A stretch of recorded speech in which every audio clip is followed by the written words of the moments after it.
train de suivre ces événements inédits. Nous avons en fait essayé de montrer qu'il faudrait identifier la véritable cible. Si je devais aujourd'hui parler en droit criminel, je dirais que l'auteur principal, c'est le ministère des élections, c'est le ministère de l'Intérieur. Et le complice, c'est le ministère de la Justice, qui n'aura fait que fournir les moyens au ministère de l'Intérieur, en lui transmettant un dossier qui n'était pas clos pour que l'on puisse procéder à la radiation d'Ousmane Sonko des listes électorales. Nous n'avons pas besoin donc de désigner l'instigateur.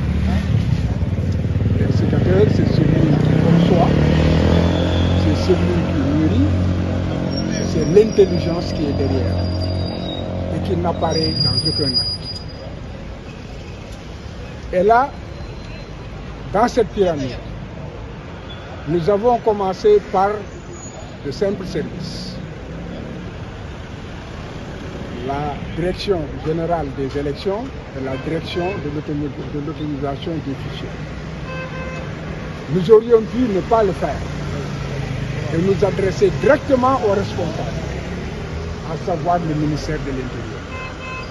Mais tout le monde a le droit de savoir comment est-ce que cette administration est organisée et comment est-ce que le processus électoral, n'est-ce pas, se trouve entre les mains d'une administration avec les services concernés et chacun la responsabilité qu'elle a. Donc, la direction de l'autonomisation des fichiers, ce sont eux qui doivent intégrer Ousmane Sonko sur les listes électorales. La direction générale des élections doit remettre les fiches de parrainage et l'ensemble des outils et instruments qui l'accompagnent. Mais tout cela dépend donc du ministère des élections. Si hier on a vécu un barbarisme administratif, aujourd'hui tout le monde est édifié. C'est parce que ce barbarisme administratif a été instruit par le principal responsable, à savoir le ministère de l'Intérieur. Et j'ai été très sûr de trouver un dispositif impressionnant de policiers qui nous attendaient. Et à leur vue, lorsque je me suis avancé, j'ai vu qu'ils nous attendaient peut-être, il y a plusieurs portes, notamment 2 portes. Ils ont dit de garnir la porte d'en face qui est là derrière moi pour en fait augmenter le dispositif au niveau de la porte qui donnait juste dans les locaux, les bureaux du ministre de l'Intérieur. Le gradé nous a reçus et il a été très clair. Nous ne sommes que des exécutants. Et nous ne pouvons pas ne pas obéir à ceux qui nous donnent des instructions. Nous sommes désolés de vous apprendre, maître, que nous avons reçu instruction de ne pas vous laisser entrer et que vous n'accéderez pas à ce service. C'est clair. Donc les ordres ont été reçus du ministre de l'Intérieur. Et c'est extrêmement grave. Bon, peut-être que je suis un rêveur, mais je m'attendais à rencontrer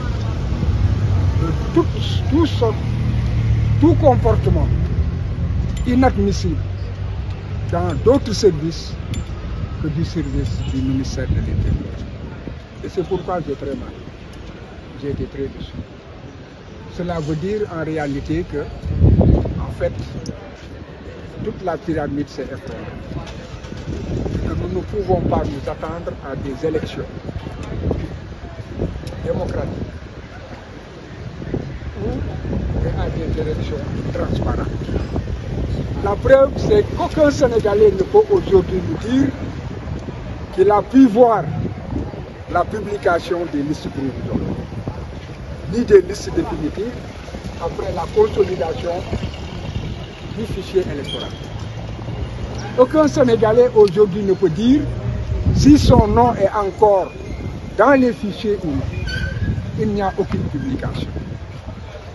Tout se fait de la même manière, tout est occulte, ce sont des tricheries, et lorsqu'on est découvert, ce sont des violences bénies.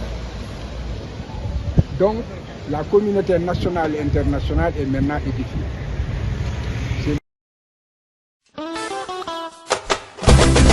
xam nga ni Ndakaaru neex na waaw